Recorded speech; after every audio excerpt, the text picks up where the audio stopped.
إن الحمد لله نحمده ونصلي على رسوله الكريم أما بعد أعوذ بالله السميع العليم من الشيطان الرجيم من همزه ونفخه ونفثه بسم الله الرحمن الرحيم ألف لام را تلك آيات الكتاب الحكيم أكان للناس عجبا أن أوحينا إلى رجل منهم أن أنذر الناس وبشر الذين آمنوا أن لهم قدم صدق عند ربهم قال الکافرون ان ھذا لساحر مبین۔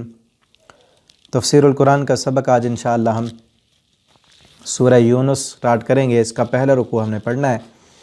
یہ سورت مکی سورت ہے اور اس کا زمانہ نزول جو ہے وہ مکہ کا آخری دور ہے۔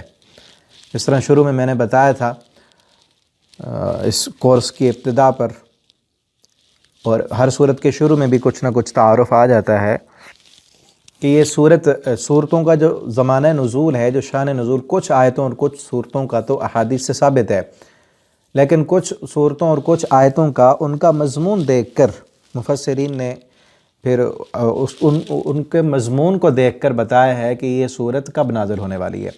تو مکہ کا آخری زمانہ میں یہ صورت نازل ہوئی ہے، اور اس صورت کا جو مرکزی عنوان ہے وہ اللہ رب العالمین کی توحید ہے، اور کافروں کو سمجھانا ہے۔ وہ جو بار بار آپ صلی اللہ علیہ وسلم پر الزام لگاتے تھے کہ آپ صلی اللہ علیہ وسلم جو ہے ساحر ہیں، آپ اپنی طرف سے قرآن بنا لیتے ہیں، اس طرح کی باتیں کرتے تھے، اس کا جواب دیا گیا ہے۔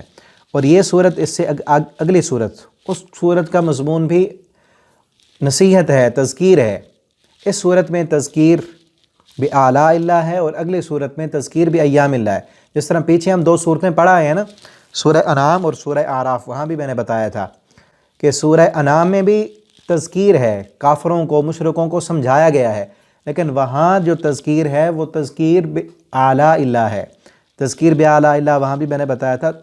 تذکیر بآلاء اللہ کا معنی اللہ رب العالمین اپنی کائنات کو دکھا کر، کائنات کی قدرتیں دکھا کر کہ یہ زمین دیکھو، آسمان دیکھو، سورج، چاند، ستارے، یہ ساری چیزیں دکھا کر، ان پر غور و فکر کرنے کی دعوت دے کر اللہ رب العالمین جو ہے انسان کو آخرت کی طرف بلاتے ہیں اور اپنی توحید سمجھاتے ہیں۔ اور تذکیر بایام اللہ کا معنی ہے اللہ تعالیٰ اپنی تاریخ بتا کر کہ دیکھو پہلے سابقہ قوموں کا کیا حشر ہوا۔ بالکل یہ دو صورتیں اور پیچھے والی دو صورتیں آپس میں ایسے سمجھ لیں کہ جس طرح ان کا مضمون ہے، سورہ انعام میں تذکیر بآلاء اللہ اور سورہ اعراف میں تذکیر بایام اللہ۔ سورہ اعراف میں ہم نے پڑھے قوموں کے واقعات، قوم نوح، قوم عاد، قوم ثمود، اور فرعون کا ذکر بھی پڑھا۔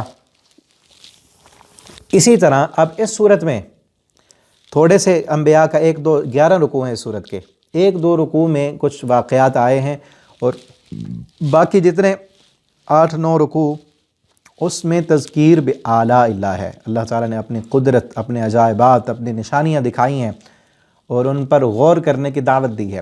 اور اس سے آگے والی جو صورت ہے سورہ ہود، اس کے اندر بالکل اسی طرح جس طرح سورہ اعراف میں ہم نے پڑھا انبیاء کے واقعات، انداز بدل کر، چاہے انہی انبیاء کے واقعات بھی پھر سے آئیں گے، لیکن انداز بدل کر، وہ باتیں نہیں ہوں گی، باتیں اور ہوں گی۔ یہی قرآن کا اعجاز ہے کہ واقعہ وہی بیان کیا جا رہا ہے، لیکن اس کو انداز بدل کر، اور اس سے کئی اور باتیں جو وہاں پیچھے بیان نہیں ہوئی تھیں وہ باتیں آگے بیان ہوں گی۔ تو سورہ ہود میں جو ہے تذکیر بایام اللہ ہوگی، اللہ تعالیٰ اپنے سابقہ انبیاء کے واقعات بتائیں گے۔ بلکہ اس سے اگلی صورتوں کے بارے میں بھی سن لیں، وہاں بھی پھر بعد میں بھی میں دہرا دوں گا۔ یہ صورت سورہ یونس، سورہ ہود، آگے اس کے آگے آئے گی سورہ یوسف، اور پھر آئے گی سورۃ الرعد، اور پھر سورہ ابراہیم، اس کے آگے آئے گی سورۃ النحل۔ یہ صورتیں تقریباً جو ہے آخری نبی کریم صلی اللہ علیہ وسلم کے جو آخری ایام تھے، آخری سال تھا جو مکہ کے اندر، اس وقت نازل ہوئی ہیں۔ اور اس سے پہلے جو ہے پیچھے ہم پڑھا ہے سورہ انعام اور سورہ اعراف، وہ تقریباً آپ صلی اللہ علیہ وسلم کے 13 نبوت یعنی کہ ہجرت سے 1 سال پہلے وہ نازل ہوئی ہیں، یعنی وہ صورتیں پہلے کیں اور یہ بعد کی۔ اور درمیان میں جو 2 صورتیں ہم نے پڑھی تھیں وہ صورتیں مکی تھیں، سورہ انفال اور سورہ توبہ۔ اور ایک چیز اور بھی اگر آپ کو یاد ہو، میں نے شروع میں بتایا تھا کہ صورتوں کے بھی آپس میں گروپ ہیں۔ ایک تو جو ہے قرآن کی منزلیں ہیں، 7 منزلیں بنائی گئی ہیں۔ اور اس کے علاوہ صورتوں کے مکی اور مدنی صورتوں کے الگ الگ سے گروپ ہیں۔ پہلے گروپ میں ہم نے پڑھا ایک جو ہے مکی صورت تھی سورہ فاتحہ، اور اس کے بعد جو ہے مدنی صورتیں تھیں، سورہ بقرہ بھی، سورہ آل عمران بھی، اور سورہ نساء بھی۔ اور پھر جو ہے اس کے بعد مکی صورتیں آئیں اگلے گروپ میں، 2 صورتیں مکی اور 2 صورتیں مدنی، اور اس کے بعد پھر مدنی صورتیں پڑھی ہم نے سورہ انفال اور سورہ توبہ، اور اب یہاں سے مکی صورتیں شروع ہو رہی ہیں۔ آگے پھر یہ کچھ مکی صورتیں چلنے کے بعد، اور چونکہ قرآن میں زیادہ مکی صورتیں ہیں، مدنی صورتیں تعداد کے اعتبار سے کم ہیں، اور چھوٹی چھوٹی صورتیں مکی آگے چل کے ہم پڑھیں گے۔ وہ صورتیں جو ابتدائی دور نبوت میں شروع میں نازل ہوئی ہیں وہ حجم کے اعتبار سے چھوٹی ہیں، اور معنی و مفہوم کے اعتبار سے، فصاحت و بلاغت کے اعتبار سے بہت وسیع اور معنی رکھتی ہیں، اور ان میں انذار آخرت ہے، اور وہ زیادہ تر آخری پاروں میں ہیں، کیونکہ یہ صورت بھی مکی اور بڑی ہے، اور یہ آخری دور میں نازل ہونے والی ہے۔ اور اس سے پہلے بھی جو 2 صورتیں پڑھی ہیں مکی وہ بڑی ہیں، وہ بھی آخری دور میں نازل ہونے والی ہیں۔ تو اب اس کا پہلے لفظی ترجمہ ہم دیکھتے ہیں، پھر اس پر اس کی تفسیر دیکھیں گے، اس پر غور و فکر کریں گے۔ اللہ تعالی ہمیں اس کے اندر جو اللہ تعالی نے باتیں بیان کی ہیں، اللہ ہمیں ان پر عمل کرنے کے توفیق دیں۔ انتہائی جو ہے نصیحت آموز باتیں ہیں اس میں۔ آج کے اس رکوع میں جو میں نے مطالعہ کیا ابھی، ہم دیکھتے ہیں، اس پر غور کرتے ہیں۔ الف لام را، اس سے پہلے ہم جو صورتیں پڑھ آئے ہیں نا، 2-3 صورتیں ہم نے پڑھیں جو الف لام میم سے شروع ہوتی تھیں، الف لام میم، اب ہے الف لام را۔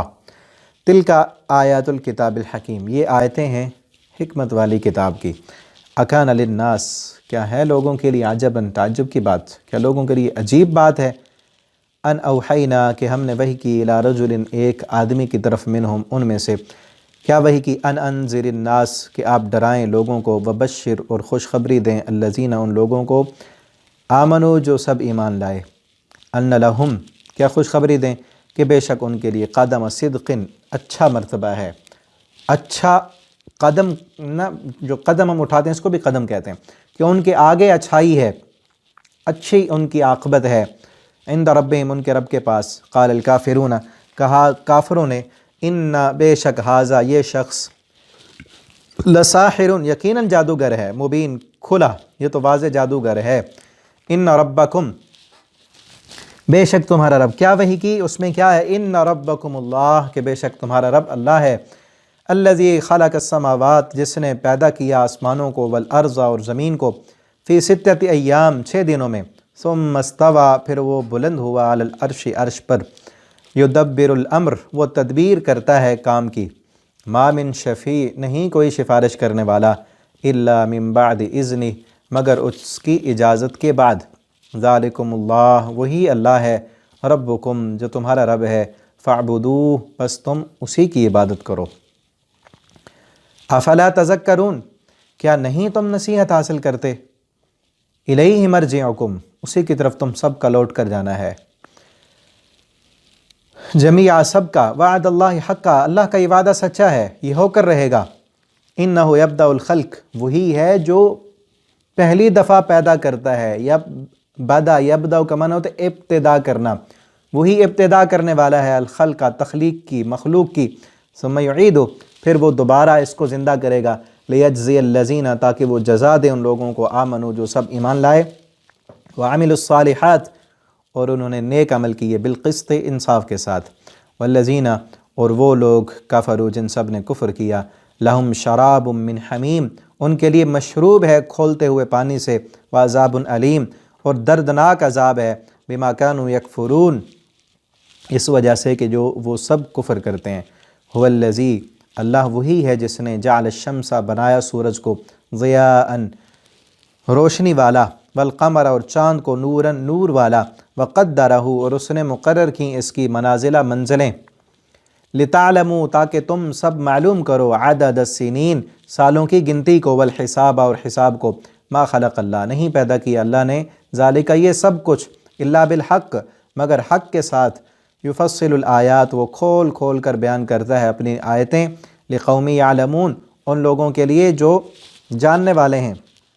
ان فی اختلاف اللیل، بے شک اختلاف میں، آگے پیچھے آنے اور جانے میں، اللیل رات کے، والنہار اور دن کے، وما خلق اللہ اور جو کچھ بھی پیدا کیا اللہ نے، فی السماوات آسمانوں میں، والارض اور زمین میں، لآیات ان سب میں نشانیاں ہیں، لقوم یتقون ایسے لوگوں کے لیے جو سب ڈرتے ہیں۔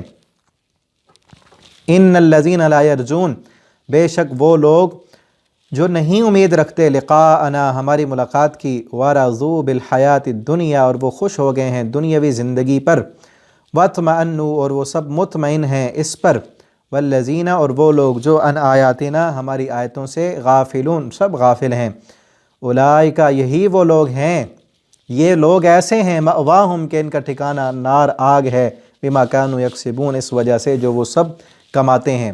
ان الذین بے شک وہ لوگ، آمنوا جو ایمان لائے، وعملوا الصالحات اور انہوں نے نیک عمل کیے، یہدیہم رہنمائی کرے گا ان کی، ربہم ان کا رب، بایمانہم ان کے ایمان کی وجہ سے، تجری من تحتہم الانہار بہتی ہوں گی ان کے نیچے سے نہریں، فی جنات النعیم نعمتوں والے باغات میں ہوں گے، دعواہم ان کی پکار ہوگی، فیہا ان باغات میں، اس جنت میں کیا پکار ہوگی، سبحانک یہ ہوگی کہ پاک ہے تو اللہم اے اللہ، وتحیتہم اور ان کی دعا ہوگی، ان کا تحیہ تحفہ ہوگا ان کا، فیہا اس میں، سلام سلام ہوگا، وآخر دعواہم اور ان کی آخری پکار ہوگی، ان کی آخری پکار بھی کیا ہوگی، ان الحمدللہ کہ تمام تعریفیں اللہ کے لیے ہیں، رب العالمین جو تمام جہانوں کو پالنے والا ہے۔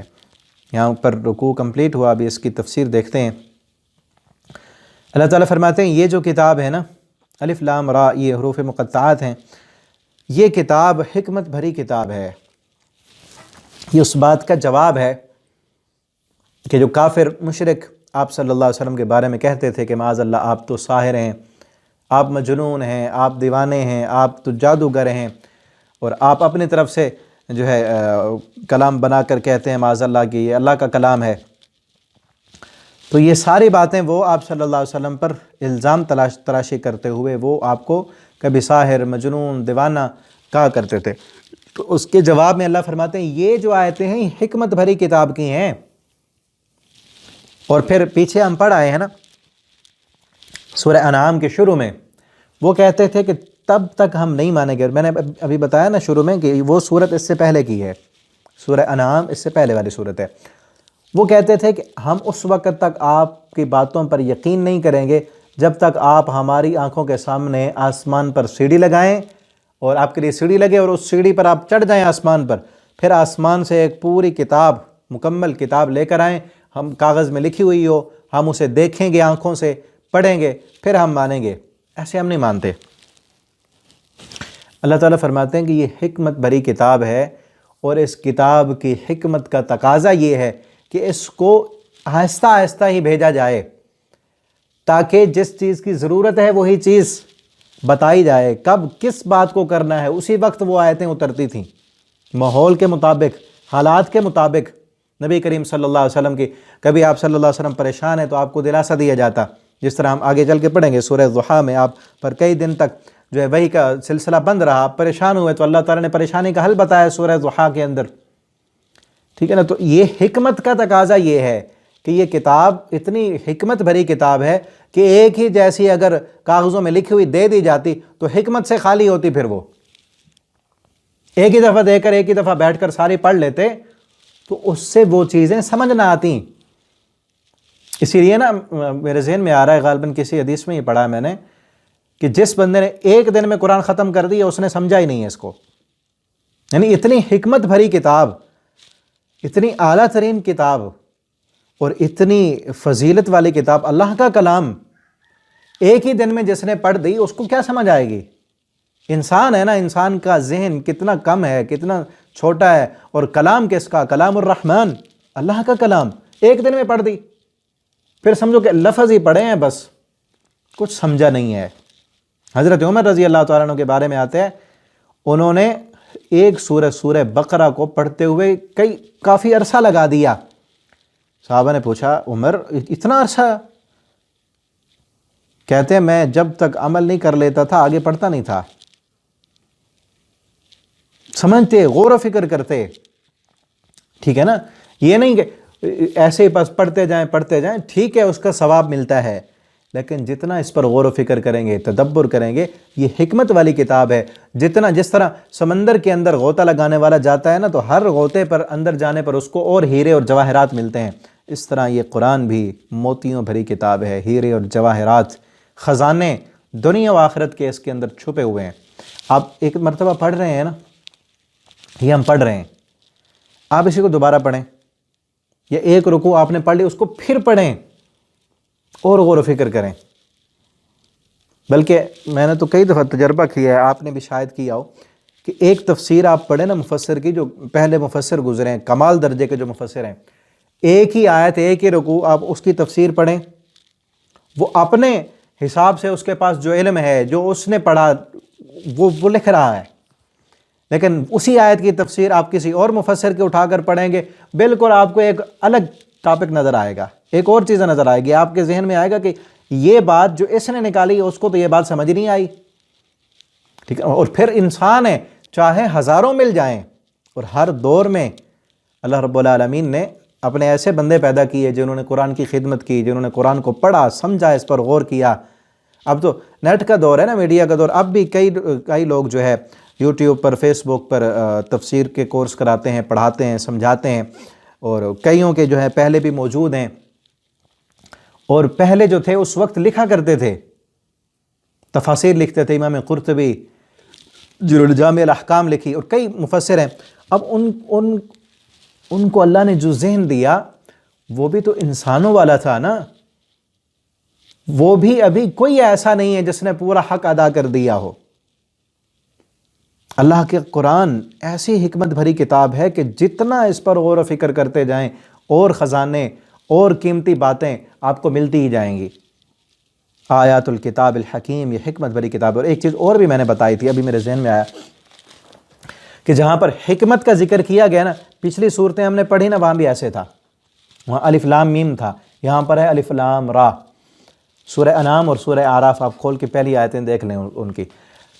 سورہ انعام کے شروع میں بھی حکمت کا ذکر ہے، اور سورۃ الاعراف کے شروع میں وہاں پر تبیین کا ذکر ہے۔ بلکہ میں ادھر دیکھ رہا ہوں آپ کو، یہ آگے ہم چلیں گے نا جب سورہ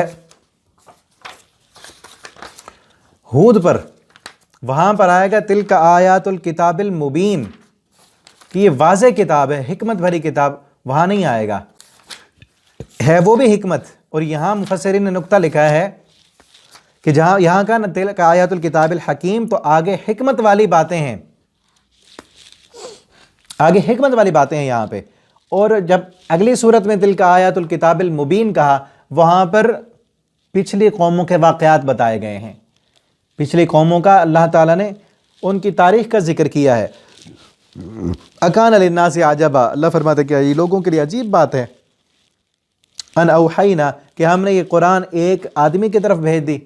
یہی تو حکمت ہے کہ ایک آدمی ہی خود بھی اس کو سمجھے اور انسانوں کو بھی سمجھائے، یہ اس کتاب کی حکمت کا تقاضا ہے۔ اور ان کے لیے یہ عجیب بات ہے۔ عجیب بات تو یہ ہوتی کہ اتنی حکمت بھری کتاب ہم کاغذوں میں لکھی ہوئی دے دیتے ان کو، ٹھیک ہے نا، نہ ان کو پڑھنی آتی، نہ یہ سمجھ سکتے، نہ ان کو کوئی سمجھانے والا ہوتا، پھر تو کہتے یہ عجیب بات ہے۔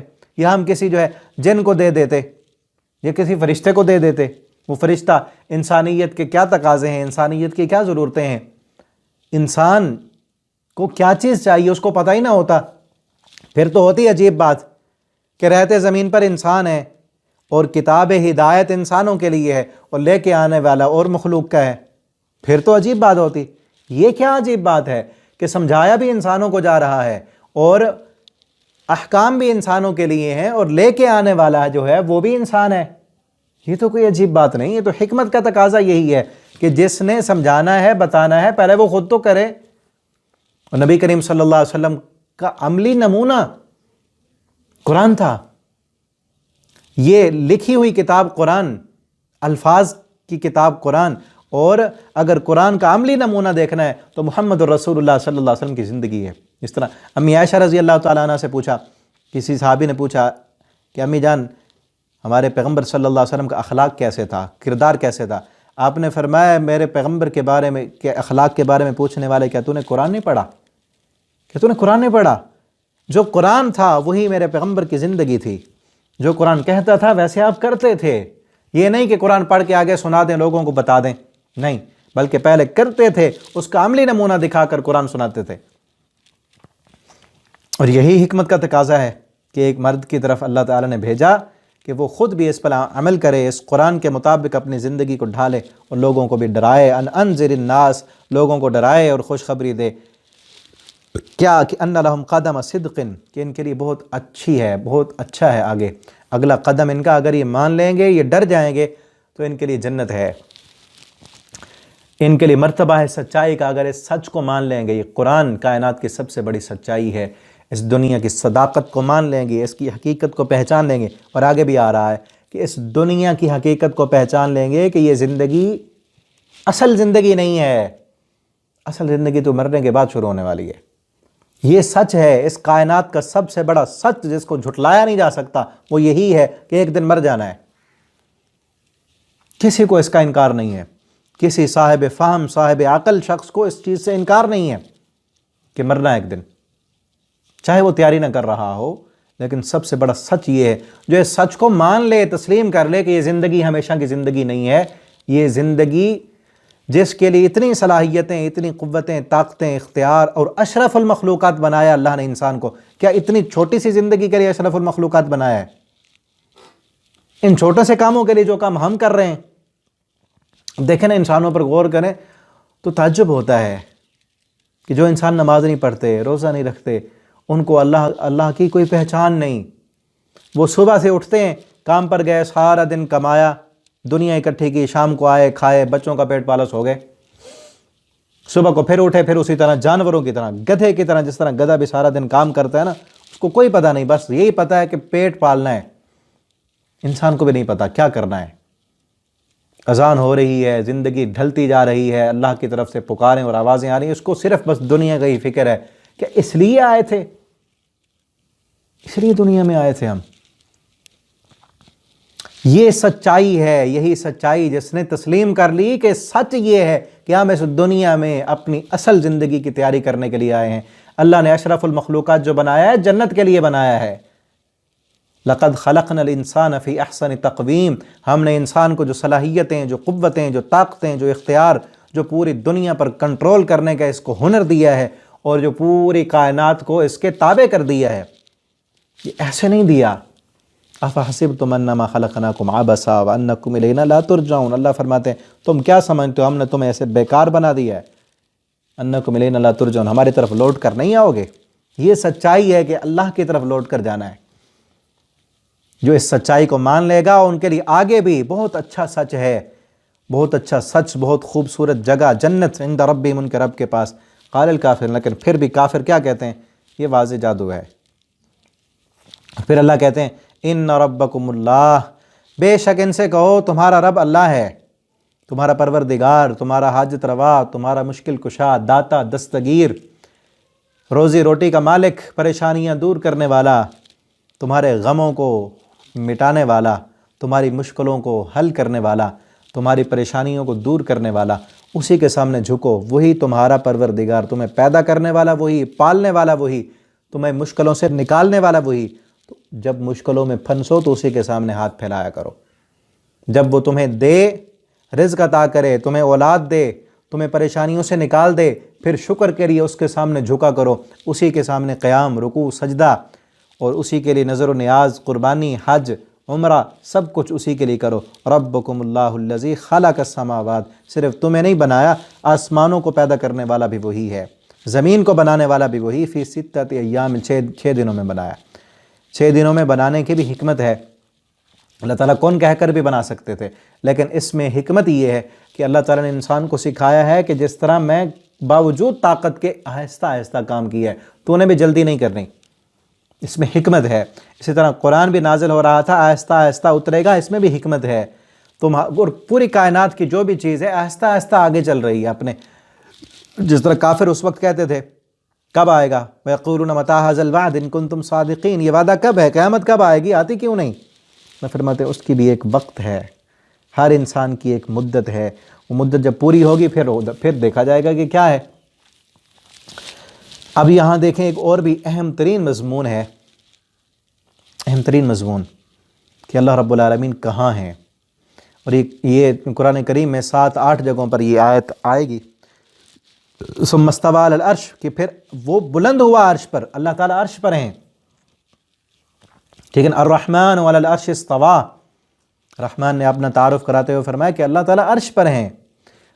کئی لوگوں کا جو ہے کلمہ بھی پڑھتے ہیں، ان کا عقیدہ یہ ہے کہ معاذ اللہ، اللہ تعالیٰ ہر جگہ پر ہیں، اللہ تعالیٰ ہر جگہ پر نہیں ہے، اور پھر وہ کیا کہتے ہیں کہ زمین میں بھی اللہ ہیں، مٹی میں بھی اللہ ہیں، اور کئی قسم کی قوالیاں شرکیہ بنائی ہوئی ہیں کہ مندر میں بھی اللہ، مینار میں بھی اللہ، مسجد میں بھی اللہ، دل میں بھی اللہ، اور کئی انسان کہتے ہیں مومن کے دل میں اللہ ہے۔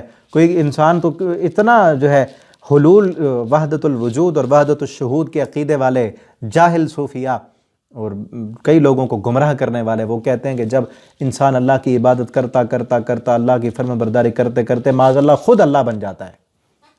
کتنا گھٹیا ترین عقیدہ ہے۔ اور پھر اگر یہی عقیدہ لیں کہ معاذ اللہ اللہ تعالیٰ ہر جگہ پر ہیں، تو پھر تو جو ہندو کافر بت پرست بتوں کو سجدہ کر رہے ہیں، تو کیا معاذ اللہ اس بت میں بھی اللہ ہے؟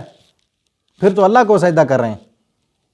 کوئی مورتی کو پوج رہا ہے، کوئی گائے کی پرستش کر رہا ہے، کوئی قبروں کے سامنے جھکا، سب پھر اللہ کو کر رہے ہیں، اگر معاذ اللہ ہر جگہ میں اللہ ہے۔ اللہ تعالیٰ نے جب اپنا تعارف کراتے ہوئے قرآن میں کہا ہے کہ میں عرش پر ہوں، تو کیوں کہتے ہو کہ ہر جگہ ہے؟ ٹھیک ہے نا۔ زمین آسمان کے بنانے کا ذکر ہے کہ بھئی تمہارا رب اللہ ہے جس نے زمین و آسمان کو بنایا، زمین آسمان اس کی مخلوق ہیں، اس زمین و آسمان میں اللہ تعالیٰ نہیں ہیں، ٹھیک ہے نا۔ تو یہ ستت ہیں، اور ہاں کئی آیتیں ایسے بھی ہیں کہ جہاں تم ہوتے ہو وہاں اللہ تعالیٰ ہوتے ہیں، کہ تم دو ہوتے ہو تو تیسرا اللہ ہوتا ہے۔ ما یکون من نجوى ثلاثة الا هو رابعهم ولا خمسة الا هو سادسهم ولا ادنى من ذلك ولا اکثر الا هو معهم وهو معكم اينما كنتم، ٹھیک ہے نا۔ یہ بھی آیتیں ہیں، لیکن ان کا معنی کیا ہے کہ اللہ تعالیٰ ساتھ ہیں، تو کیسے ساتھ ہیں؟ وہ جب اللہ تعالیٰ نے خود بتا دیا، آگے چل کے ہم پڑھیں گے سورہ طٰہٰ میں، وہاں بھی یہ آیت ہے الرحمن علی العرش استویٰ، کہ رحمان عرش پر مستوی، اپنے بارے میں کہا کہ رحمان عرش پر مستوی ہیں۔ پھر آگے اللہ تعالیٰ نے موسیٰ علیہ السلام کا واقعہ بیان کیا، وہاں پہ موسیٰ علیہ السلام سے اللہ تعالیٰ نے فرمایا کہ تم جاؤ، تم اور تمہارا بھائی جاؤ الی فرعون کے پاس جاؤ، اور موسیٰ علیہ السلام کہنے لگے مجھے تو ڈر لگتا ہے۔ اللہ تعالیٰ نے فرمایا لا تخافا، ڈرو نہیں، اننی معکما، میں تمہارے ساتھ ہوں، اسمع و ارا، سننے اور دیکھنے کے اعتبار سے۔ جب اللہ تعالیٰ نے بتا دیا کہ اللہ کی معیت جو ہے وہ کس اعتبار سے ہے، دیکھنے اور سننے کے اعتبار سے، اللہ تعالیٰ قوت کے اعتبار سے، طاقت کے اعتبار سے، کنٹرول کے اعتبار سے، دیکھنے کے اعتبار سے، سننے کے اعتبار سے ہماری شاہ رگ سے بھی زیادہ قریب ہیں۔ وہ اقرب الیہ من حبل الورید، ہمارے دل میں خیال نہیں آیا ہوتا، اللہ کو پہلے پتہ ہوتا ہے۔ اور کمال یہی ہے کہ وہ ذات، وہ رب العالمین اپنی ذات کے اعتبار سے ساتوں آسمانوں سے اوپر عرش پر ہیں، اور ان اللہ کی صلاحیتیں، اللہ کا دیکھنا، اللہ کا سننا، اللہ کا کنٹرول، قبضہ پوری کائنات پر ہے۔ کہ سیاہ جنگل میں، سیاہ پتھر پر، اس پتھر پر بھی سیاہ تہ جمی ہوئی ہو، اس پتھر کے اوپر سیاہ رنگ کی چیونٹی چلتی ہے، تو اللہ رب العالمین اس کے قدموں کے نشانات کو بھی دیکھتے ہیں، اور اس کی آواز کو بھی سنتے ہیں، اس کی قدموں کی آہٹ کو بھی سنتے ہیں۔ کمال یہ ہے کہ اللہ تعالیٰ یہاں نہیں، اپنی ذات کے اعتبار سے آسمانوں سے اوپر عرش پر، وہ جب چاہیں، جس کو چاہیں، جہاں چاہیں پکڑ لیں، ایک قدم بھی آگے نہ اٹھانے دیں۔ یہ اللہ کی طاقت ہے کہ اس کی مرضی کے بغیر کائنات کا ایک پتا بھی حرکت نہیں کرتا، اس کے حکم کے بغیر کائنات کا ایک پتا بھی حرکت نہیں کرتا، اس کا دیا ہوا اختیار ہے۔ اور یہاں ایک اور بھی جو ہے خامی اور خرابی آتی ہے، وہ بھی سن لیں۔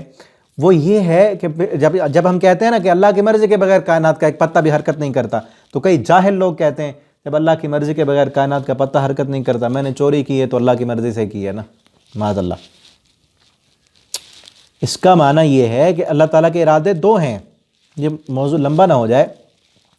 ایک ہے اللہ تعالیٰ کی چاہت، اللہ بالرضا، اللہ تعالیٰ نے اختیار دیا ہے اور اس میں اللہ کی مرضی بھی شامل ہے۔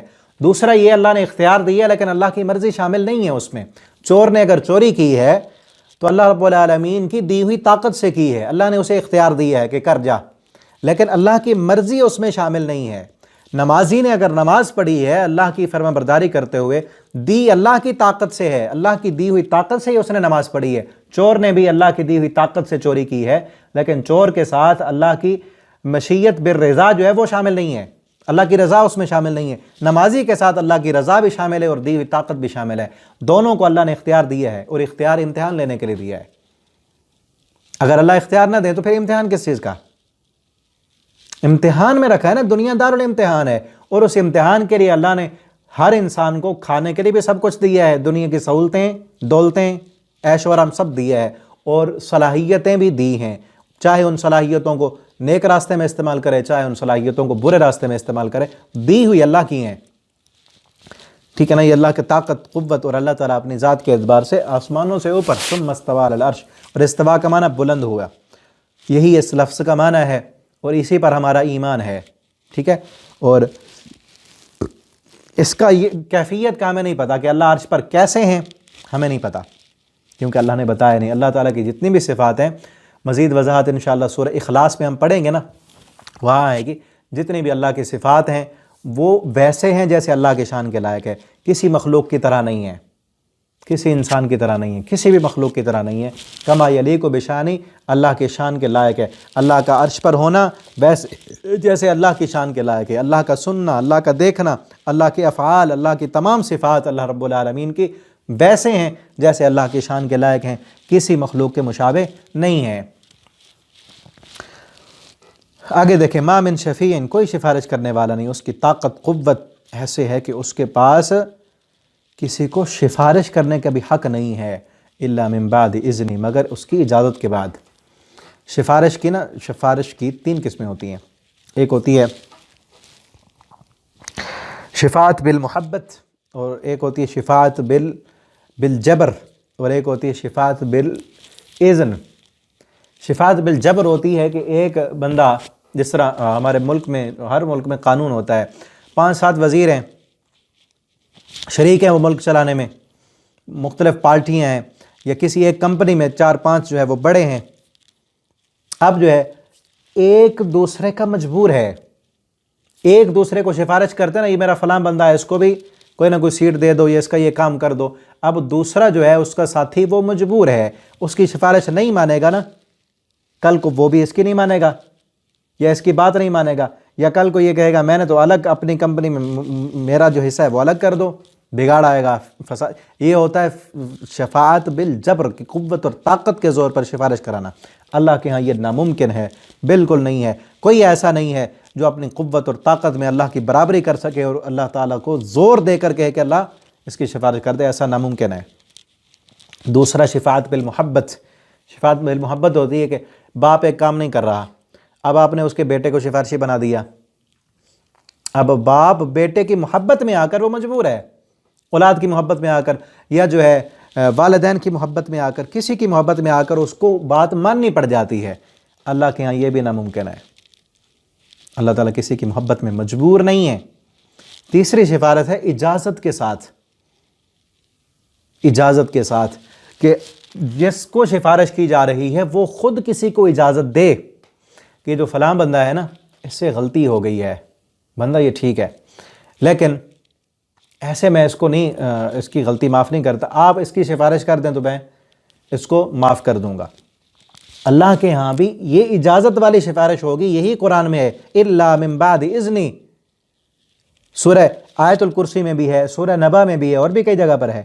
اللہ کے ہاں سفارش ہوگی اجازت کے بعد، اللہ تعالیٰ اجازت دیں گے، خود شہداء کو اجازت دیں گے، انبیاء کو اجازت دیں گے، ہمارے پیارے نبی صلی اللہ علیہ وسلم اپنی امت کی سفارش کریں گے۔ اللہ تعالیٰ ہمیں بھی ان لوگوں میں شامل کر لیں کہ جن کی سفارش محمد الرسول اللہ صلی اللہ علیہ وسلم فرمائیں گے، اللہ کی اجازت ہوگی۔ یہ ایک سفارش اللہ رب العالمین کے ہاں ہوگی۔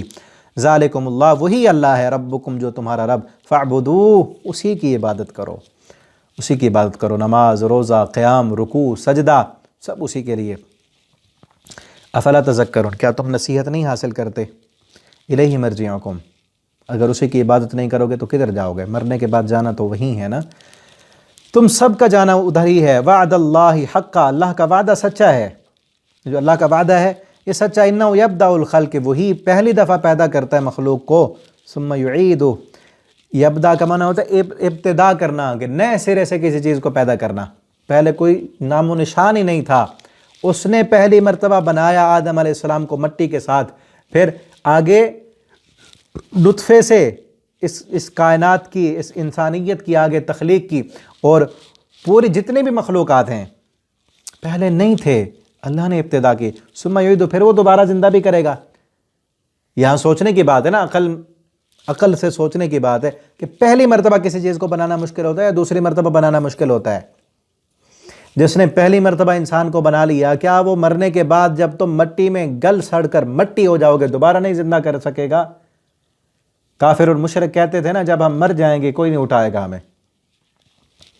جس نے پہلی دفعہ پیدا کیا ہے وہ دوبارہ بھی اٹھا لے گا، پھر وہ اٹھائے گا، کیا کرے گا؟ لیجزی الذین، وہ بدلہ دے گا ان لوگوں کو جو ایمان لائے اور نیک عمل کیے انصاف کے ساتھ، جنہوں نے کفر کیا ان کے لیے کھولتا ہوا پانی ہوگا اور دردناک عذاب ہوگا، کہ یہ زندگی ایسے کھیل تماشے کے لیے نہیں ہے۔ تمہیں جو صلاحیتیں طاقتیں دی ہیں نا، ابھی میں نے پیچھے بات کی نا، تمہیں جو اشرف المخلوقات بنائے، ایسے نہیں کہ جس طرح باقی جانور کھا پی کر اپنا جو ہے اپنے اس جسم کی ضرورتیں پوری کر کے اس دنیا سے چلے گئے، تمہارے لیے بھی ایسے ہوگا؟ نہیں، تمہیں بھی قیامت کے دن باقی، بلکہ حتیٰ کہ یہاں تک آتا ہے کہ ایک بکری، دنیا کے اندر 2 بکریاں تھیں، ایک کے سینگ تھے ایک کے نہیں تھے، سینگ والی بکری نے بغیر سینگ والی بکری کو مارا ہوگا تو اللہ رب العالمین قیامت کے دن بغیر سینگ والی بکری کو سینگ عطا کریں گے، اور جس کے سینگ تھے اس کے سینگ ختم ہوں گے، دوبارہ اٹھائیں گے ان کو۔ وہ سینگوں والی بکری جس نے مارا تھا اس سے قصاص لے کر اللہ دیں گے اسے، پھر ان دونوں کو مار کر مٹی کے ساتھ مٹی کر دیا جائے گا، ان کا بھی حساب ہوگا۔ اس وقت کافر جب ان کو دیکھیں گے کہ ان کو مار کر مٹی کر کے ختم کر دیا جائے گا، لیکن انسانوں کے لیے اور جنوں کے لیے، جس نے نیکیاں کی ہوں گی جنت ہوگی، جس نے گناہ کیے ہوں گے جہنم ہوگی۔ کافر اس منظر کو دیکھ کر کہیں گے وَيَقُولُ الْكَافِرُ يَا لَيْتَنِي كُنْتُ تُرَابًا، کاش کہ مجھے بھی اسی طرح مٹی کر دیا جاتا۔ لیکن نہیں، وہ جانور تو انسان کی خدمت کے لیے ہے نا، سارے انسان کو اشرف المخلوقات بنایا ہے، اس کے لیے جنت کے 2 ہی آپشن ہیں مرنے کے بعد، یا تو ہمیشہ ہمیشہ کا عیش و آرام ہے، یا پھر ہمیشہ ہمیشہ کی سزا ہے، کوئی تیسرا آپشن ہے ہی نہیں، تیسرا کوئی آپشن نہیں ہے۔ یہاں تو دنیا میں کئی آپشن ہوتے ہیں نا، ایک دفعہ فیل ہو گئے تو دوسری دفعہ بھی چانس ہے، یہ کام نہیں کر سکے تو یہ کر لیں، نہیں، وہاں پر یا جنت ہے یا جہنم ہے۔ تو کوشش کریں، محنت کریں، دنیا میں بھی کوئی چیز بغیر کوشش اور محنت کے نہیں ملتی۔ اللہ رب العالمین ہماری کوششوں کو قبول کر لیں، اللہ اپنی رحمت کے ساتھ ہمارے گناہوں کو معاف فرما دیں، ہمیں جنت دے دیں۔ هو الذی جعل الشمس ضیاء، وہ ذات جس نے سورج کو بنایا چمکنے والا اور چاند کو نور بنایا۔ ضیاء اس روشنی کو کہتے ہیں جس کی اپنی روشنی ہو، اور نور ریفلیکٹڈ روشنی کو کہتے ہیں۔ آج سائنس نے جا کے ثابت کیا ہے کہ چاند کی اپنی روشنی نہیں، وہ منعکس شدہ روشنی ہے، ریفلیکٹڈ روشنی ہے۔ اللہ تعالیٰ نے پہلے بتا دیا تھا 1400 سال پہلے، کیونکہ بنانے والے، کائنات کو تخلیق کرنے والے، یہ قرآن کی حقانیت کی دلیل ہے۔ سائنسدانوں نے آج جا کے ترقی کی، یہ معلوم کیا کہ سورج کی روشنی اپنی ہے، چاند کی روشنی اپنی نہیں، ریفلیکٹڈ ہے۔ قرآن نے 1400 سال پہلے بتا دیا۔ وَقَدَّرَهُ مَنَازِلَ، اس کی منزلیں بھی بنائیں۔ منزلیں کو کیا مطلب؟ کہ پہلی کا چاند، دوسری کا، پھر تیسری کا، پھر چوتھی کا۔ اس سے کس لیے بنائیں؟ لِتَعْلَمُوا عَدَدَ السِّنِينَ، تاکہ تم گنتی معلوم کر سکو، آج کون سا دن ہے، آج کتنی تاریخ ہے۔ اور چاہے آج جو ہے دونوں کیلنڈر ہیں، اسلامی کیلنڈر جو ہے وہ چاند کے اعتبار سے ہوتا ہے، اور جو دوسرا عیسوی کیلنڈر ہے وہ سورج کے اعتبار سے ہوتا ہے، لیکن ہیں تو دونوں اللہ کے بنائے ہوئے، چاہے سورج والا لیں یا چاہے چاند والا لیں، دونوں اللہ کے بنائے ہوئے ہیں۔ اور یہ بھی ہے ان کی منزلیں کہ سورج ہر روز ایک جگہ سے طلوع نہیں ہوتا، ٹھیک ہے نا، وہ بدلتا رہتا ہے، روزانہ جگہ بدلتا ہے۔ 365 دن ہیں تو 365 اس کی جگہ ہیں طلوع ہونے کی اس کی جگہ۔ بلکہ اگر پچھلے دنوں ایک تصویر آئی ہوئی تھی جس میں 12 تصویریں تھیں، 12 تصویریں مختلف جو ہے 12 مہینوں میں لی گئیں سورج کے طلوع ہونے کی، کہ اس مہینے میں جنوری میں یہاں سے طلوع ہوتا ہے، فروری میں یہاں، آگے یہاں، پھر پوری بنائی ہوئی تھی۔ تو کون ہے وہ رب جس کے حکم سے یہ سارا نظام چل رہا ہے، اور جب سے کائنات بنی ہے تب سے لے کر آج تک ویسے کا ویسا ہی ہے نظام۔ یہ ساری چیزیں حق کے ساتھ پیدا کی ہیں، اور اللہ نے کھول کھول کر بیان کی ہیں اپنی آیتیں جاننے والی قوم کے لیے۔ ان فی اختلاف اللیل، یہ اس کے اختلاف میں، دن اور رات کے اختلاف میں، اور جو کچھ بھی بنایا اللہ نے زمین میں، اس میں نشانی ہے۔ دن اور رات میں، کبھی دن ہے، کبھی رات ہے، کبھی اندھیرا ہے، کبھی اجالا ہے، اس میں نشانی ہے۔ کیا نشانی ہے؟ دن اور رات میں کئی نشانی ہیں۔ مثلا یہ دیکھیں کہ دن روشن ہوتا ہے، خوبصورت ہوتا ہے، اور ہر چیز کو منور کر دیتا ہے، اور رات میں اندھیرا چھا جاتا ہے۔ یہ دونوں اپوزٹ چیزیں ہیں۔ جہاں دن ہے وہاں رات نہیں ہے، اور جہاں رات ہے وہاں دن نہیں ہے۔ جہاں روشنی ہے وہاں اندھیرا نہیں ہے، جہاں اندھیرا ہے وہاں روشنی نہیں ہے۔ اسی طرح سے عمل کرنے کے بھی اعتبار سے بھی انسانوں کی مختلف قسمیں ہیں۔ جو گناہ والے عمل کر رہا ہے وہ اندھیرے میں ہے، گناہ والے عمل کر کے کبھی روشنی والی جنت نہیں پا سکتا، اندھیرے والی جہنم میں ہی جائے گا۔ گناہ کر کے اسی میں یہی نشانی ہے کہ اندھیرے میں رہو گے، اس حقانیت کو، اس سچائی کو، اس قرآن کی روشنی کو اپنے سینوں میں نہیں داخل ہونے دو گے، اس قرآن کی روشنی سے اپنے سینوں کو منور نہیں کرو گے، تو پھر روشنی والی جگہ میں کیسے جا سکو گے؟ اس میں نشانیاں ہیں، غور و فکر ہے، غور و فکر کرو۔ وما خلق اللہ، جو چیزیں بھی اللہ نے بنائی ہیں نا، اس میں نشانیاں ہیں۔ جس طرح دن اور رات مختلف ہیں نا، اسی طرح انسانوں کی حالات بھی مختلف ہیں۔ بعض انسان جو ہے وہ صرف دنیا کے لیے محنت کرنے والے ہیں، ان کا نتیجہ دنیا ہی نکلے گی، آخرت میں ان کو کچھ ملنے والا نہیں ہے۔ اور بعض انسان ایسے ہیں، دیکھنے میں تو سارے انسان ہی ہیں نا، دیکھنے میں انسان ہیں، لیکن اپنے انجام کے اعتبار سے مختلف ہیں۔ کچھ محنت کر کے، کوشش کر کے اپنے آپ کو جہنم سے آزاد کرنے والے ہیں، اور کچھ جو ہے وہ بھی محنت اور کوشش کرتے ہیں لیکن اپنے آپ کو جہنم کا ایندھن بنانے والے ہیں۔ ان الذین لا یرجون لقاءنا، وہ لوگ، اللہ فرماتے ہیں وہ لوگ جن کو ہماری ملاقات کی امید ہی نہیں ہے۔ اب ہم سوچیں، تنہائی میں بیٹھ کر ذرا سوچیں، ہمیں امید ہے کہ اللہ سے ملنا ہے؟ ہم نے تنہائی میں بیٹھ کر اکیلے جب رات کو سوئیں نا، اس وقت سوچیں کیا ملنا ہے ہم نے اپنے رب سے؟ اگر یقین ہے کہ ملنا ہے تو اس کی کیا تیاری کی ہے ہم نے؟ اس کی کوئی تیاری ہے؟ امام ابن قیم رحمہ اللہ تعالیٰ فرماتے ہیں کہ انسان کی دو ملاقاتیں اللہ سے، ایک ملاقات اس زندگی میں ہے اور ایک ملاقات مرنے کے بعد ہوگی۔ دو قیام ہیں۔ جس انسان نے دنیا والی ملاقات کو، دنیا والے اللہ کے سامنے جو قیام ہے اس کو درست کر لیا، آخرت کے دن جو قیام اور ملاقات اللہ سے ہوگی، اللہ وہ خود بہتر کر دیں گے۔ دنیا میں جو ملاقات اور قیام ہے اللہ سے، وہ نماز ہے۔ نماز اللہ سے ہم کلام ہونے کا نام ہے۔ کیا یہ ہماری نماز درست ہے؟ یہی یقین ہے، یہی ملاقات کا یقین یہی ہے کہ جس کو یقین ہے اللہ سے ملنا ہے، وہ رات کو جب اذان کی آواز آتی ہے پھر وہ سویا نہیں رہتا، بلکہ وہ تو اذان سے پہلے تہجد کے ٹائم اٹھ کر اللہ کے سامنے آتا ہے اپنی اس ملاقات کی تیاری کرنے کے لیے۔ اللہ کے سامنے روتا ہے، گڑ گڑاتا ہے، معافیاں مانگتا ہے کہ اللہ اب دنیا میں آ گیا ہوں تیرے سامنے مجرم، میرے گناہوں کو معاف کر کے قیامت کے دن مجھے مجرم نہ بنانا۔ جس کو ملاقات کا یقین ہو وہ تو یہی کہتا ہے نا، اللہ میں نے آنا ہے قیامت کے دن تیرے پاس، میں ابھی آ گیا ہوں، اس زندگی میں آ گیا ہوں، مرنے کے بعد بھی آنا ہے، میں ابھی آ گیا ہوں، اس وقت مجھے مجرم نہ بنانا، میں ابھی مجرم بنا بیٹھا ہوں، میرے جرموں کو معاف کر دے۔ جس کو یقین ہو اس کی حالت یہ ہوتی ہے، اس کی کیفیت یہ ہوتی ہے کہ وہ زندگی میں اپنے آپ کو مجرم بنا کر اللہ کے سامنے پیش کر کے معافیاں مانگ لیتا ہے تاکہ قیامت کے دن مجرم بن کے نہ جائے۔ ورنہ جو قیامت کے دن مجرم بن کے جائے گا، اللہ تعالیٰ نے کیا فرمایا؟ اِنَّهُ مَن يَأْتِ رَبَّهُ مُجْرِمًا فَإِنَّ لَهُ جَهَنَّمَ لَا يَمُوتُ فِيهَا وَلَا يَحْيَا، کہ جو انسان قیامت کے دن مجرم بن کے اللہ کی عدالت میں آ گیا، اِنَّ لَهُ جَهَنَّمَ، اس کے لیے فیصلہ یہ ہے کہ بس جہنم ہے اس کے لیے۔ تو ابھی سے ہی اللہ رب العالمین کے سامنے جا کر اپنے آپ کو، اپنے گناہوں کی معافی مانگ لیں اللہ رب العالمین سے، اور اس ملاقات کی تیاری کر لیں کہ جب ملاقات ہو اللہ کے سامنے اس وقت ہم مجرم نہ ہوں۔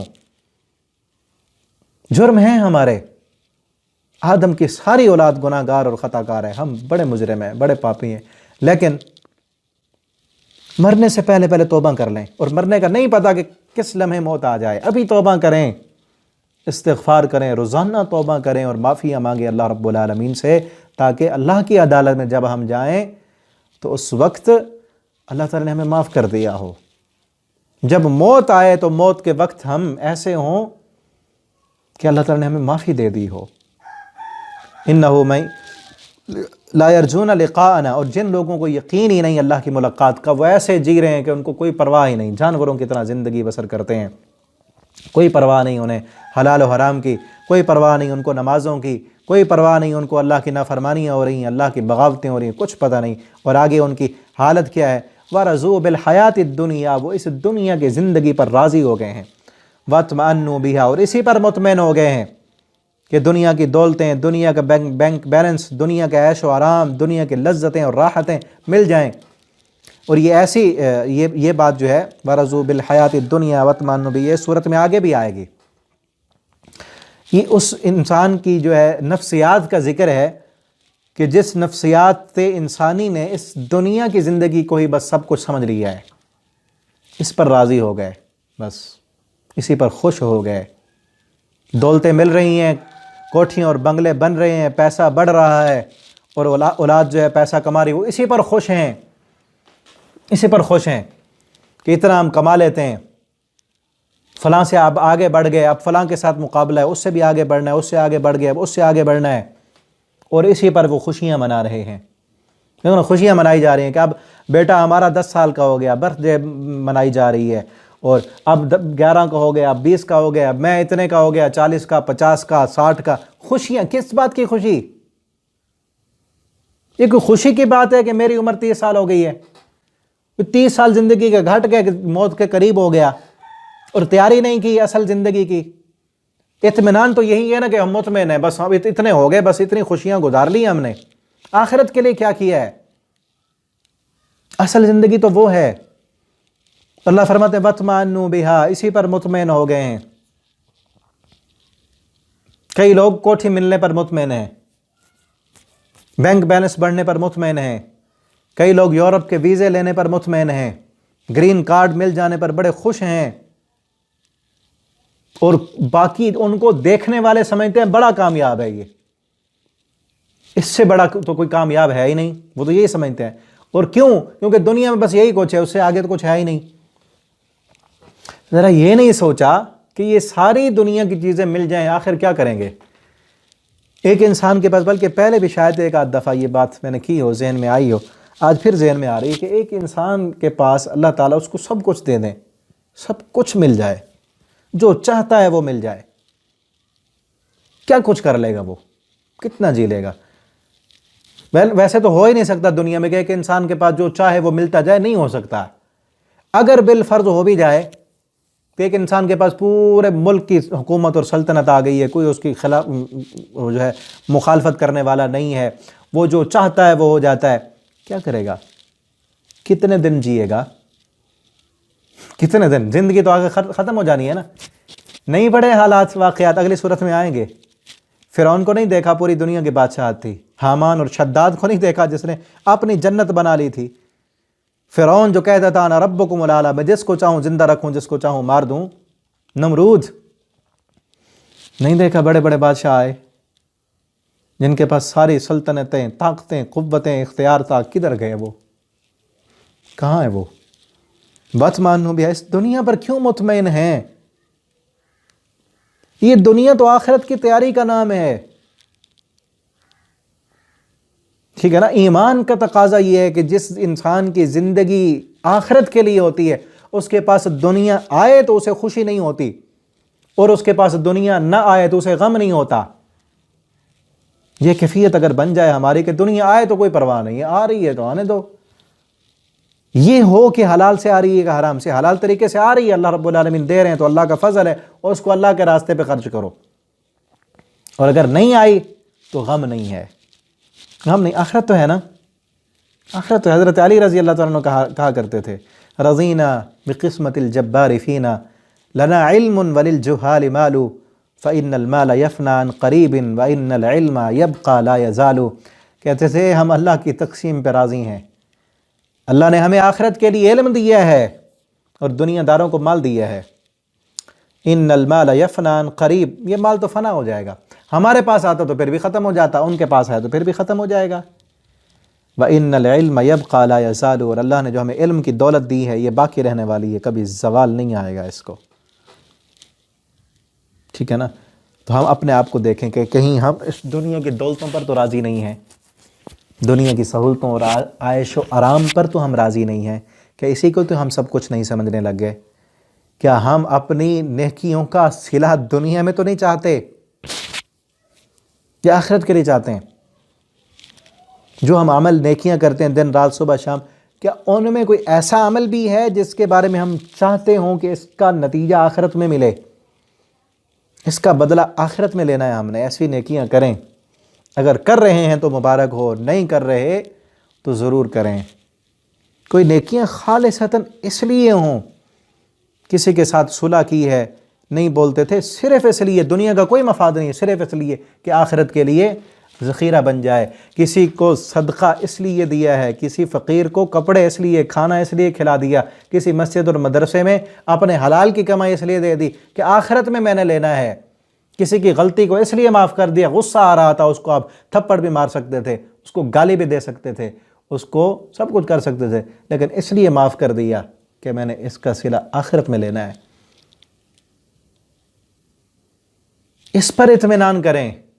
کئی لوگوں کو تو ہوتا ہے نا کہ اس نے میری توہین کی، بس اب اس کو تو نا دو چار سنا کے ہی میں نے چین لینا ہے، دو چار سنا کے پھر دنیا کی زندگی پر اطمینان کر لیا نا کہ میں نے بدلہ لے لیا ہے بس۔ اب کوئی آخرت کے لیے اطمینان تو یہی ہے نا کہ انسان اس دنیا کو سب کچھ نہ سمجھے، حرف آخر میں جو انسان کی کیفیت یہ ہو کہ جس نے میرے ساتھ زیادتی کی ہے بدلہ لے کے چھوڑنا ہے، جس نے مجھے ستایا ہے اس کو ستا کے چھوڑنا ہے، جس نے مجھے تنگ کیا ہے اس کو تنگ کر کے چھوڑنا ہے، یا پھر اگر وہ نہیں کر سکتا، اس کے پاس طاقت نہیں ہے بدلہ لینے کی، پھر وہ کڑتا رہے کہ میرے ساتھ یوں کیوں ہوتا ہے، میرے ساتھ ہی یوں کیوں ہوتا ہے، پھر تو وہ دنیا کی زندگی میں سارا کچھ چاہتا ہے نا۔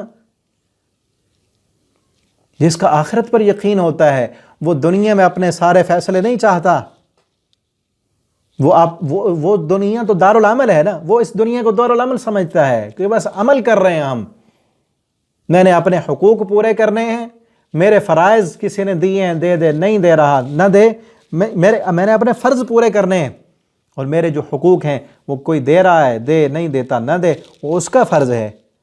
جو انسان کے ذمہ فرائض ہیں اس کو وہ پورا کرتا رہے، کسی کے ساتھ ناانصافی نہ کرے، کسی کے ساتھ زیادتی نہ کرے، کسی کا حق نہ مارے، اور اس کے ساتھ جو زیادتیاں اور ظلم ہوتے ہیں اس کا بدلہ نہیں لیتا، وہ معاف کر دینے والا ہوتا ہے، وہ آخرت پر چھوڑ دیتا ہے۔ اللہ رب العالمین سے امید رکھتا ہے کہ میرے ان عملوں کا بدلہ اللہ آخرت میں دیں گے مجھے، وہ دنیا کی زندگی پر راضی نہیں ہوتا۔ وَاطْمَأَنُّوا بِهَا، اور اس پر مطمئن ہو گئے۔ الذین، اللہ فرماتے ہیں، من آیاتنا غافلون، یہی لوگ جو ہماری آیتوں سے غافل ہیں، قرآن کی آیتوں سے غافل ہیں، اور اس کھلی کائنات کی نشانیوں سے غافل ہیں۔ وہ اس تاریخ کو نہیں پڑھتے کہ کتنے لوگ آئے دنیا پر اطمینان کرنے والے، دنیا نے ان کے ساتھ کچھ نہیں کیا۔ انما الدنیا فنا لیس للدنیا ثبوت، انما الدنیا کبیت نسجت منہ العنکبوت، دنیا تو فانی ہے، دنیا تو فنا ہے۔ لیس للدنیا ثبوت، دنیا نے کسی کو نہیں چھوڑا، دنیا میں کسی کے لیے ہمیشہ رہنا نہیں ہے۔ دنیا کے گھر کی مثال تو مکڑی کے جالے کی طرح ہے، ختم ہو جائے گا ایک دن۔ بلکہ ایک شاعر نے اس دنیا کا نقشہ ایک شعر میں کھینچا ہے کہ کہتے ہیں کہ دنیا اس عورت کی طرح ہے کہ جو ایک نوجوان کو اپنا عاشق بناتی ہے، ایک نوجوان کو اپنے جال میں پھنساتی ہے، اور اس کی جوانی جب ختم ہو جاتی ہے تو اس کو دھکا مار کے دھتکار کے چھوڑ دیتی ہے اور اپنے نئے عاشق کی تلاش میں نکل کھڑی ہوتی ہے۔ دنیا ایسی ہے، دنیا کے عاشق بڑے آئے، دنیا کے عاشق، عشق یہی ہوتا ہے نا کہ انسان مجنون ہو گیا۔ عاشق اسی کو کہتے ہیں جس کا عقل کام نہیں کر رہا، اس کو بس ایک ہی چیز نظر آ رہی ہے، بس ادھر ہی جا رہا ہے وہ۔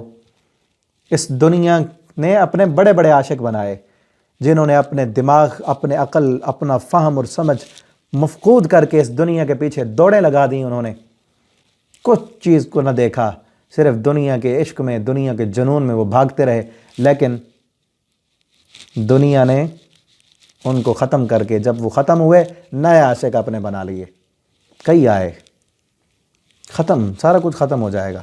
ان چیزوں کو دیکھ کے ہم عن آیاتنا غافلون، سابقہ قوموں کو دیکھ کر یہ غافل ہیں، ان کو سمجھ نہیں آتی۔ آگے دیکھیں، اولئک مأواہم النار، یہی لوگ جو لوگ دنیا کی زندگی پر مطمئن ہو گئے، آخرت کے لیے کچھ نہیں کر رہے، یہی لوگ ان کا ٹھکانہ آگ ہے، بما کانوا یکسبون، اس وجہ سے جو وہ کما رہے ہیں، کماتے دنیا کے لیے ہیں تو ان کو دنیا میں ہی ان کی کمائی کا بدلہ مل جائے گا، آخرت میں تو ان کے لیے کچھ نہیں ہے۔